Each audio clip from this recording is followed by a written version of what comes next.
जो देखा गंड भैरूण के रूप में विराजमान नरसिंह भगवान और शरंभ के रूप में विराजमान मेरे देव अधिदेव महादेव दोनों ही शांत हो गए। और दोनों शांत होते से ही प्रत्यंगिरा माता को जो देखा तो शिव जी ने कहा, है प्रत्यंगिरा, तुम वो शक्ति हो जो पार्वती सती का एक स्वरूप है। तुम्हारे दंत का दर्शन एक प्रत्यंगिरा के रूप में होगा। और सुनो प्रत्यंगिरा, जहां मेरी आद्य शक्ति सती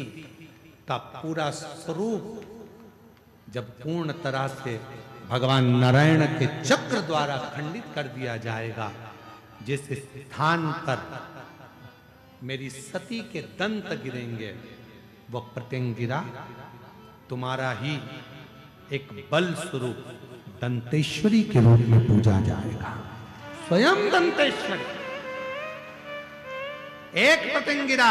और मां आद्य शक्ति सती माता का जब शरीर के टुकड़े करे गए, जो दंत गिरा है वो दंतेश्वरी के रूप में मां विराजमान हुआ है। आज संपूर्ण जगत जाने ना जाने पर काली पुराण वर्णन करती है, देवी भागवत वर्णन करती है, अथर्ववेद वर्णन करता है कि एक प्रत्यंगिरा माता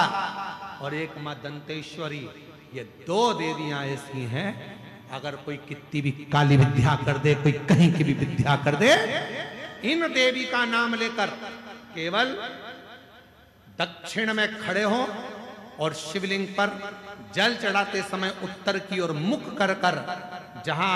अशोक सुंदरी का स्थान होता है, यहां से जल चढ़ाते चढ़ाते धार को जो पानी की आगे ले जाता है, प्रत्यंगिरा माता या दंतेश्वरी माता का स्मरण कर कर फिर जल शिव पर चढ़ाता है, फिर प्रत्यंगिरी का नाम लेकर, दंतेश्वरी का नाम लेकर फिर जल चढ़ाता है, उसकी जिंदगी में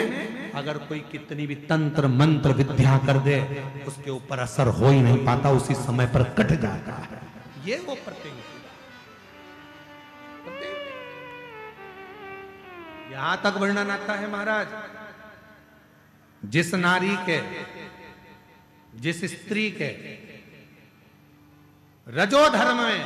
रजो धर्म के समय पर कोई नारी कहती है पेट दर्द होता है, कोई कहती है रजो धर्म नहीं आता, कोई कहती है रजो धर्म रुक जाता, वो नारियां जो बहुत उदर से जुड़ी हुई कहीं ना कहीं तकलीफों में होती हैं, अगर मां प्रत्यंगिरा का स्मरण कर कर एक चावल का दाना, भगवान देव अधिदेव महादेव जिस जलाधारी पर, वो जो गोल जलाधारी है, जिस जलाधारी पर शंकर का शिवलिंग रखा हुआ है, उस जलाधारी पर कहीं पर भी एक चावल का दाना या तो मां दंतेश्वरी का नाम लेकर या प्रत्यंगिरा माता का नाम लेकर अगर चढ़ा देती है, तो उस नारी के रजो धर्म से जुड़ी जितनी प्रॉब्लम है वो सब समाप्त हो जाती है। यहां तक प्रत्यंगिरा माता का वर्णन। एक पत्र है, अच्छा है,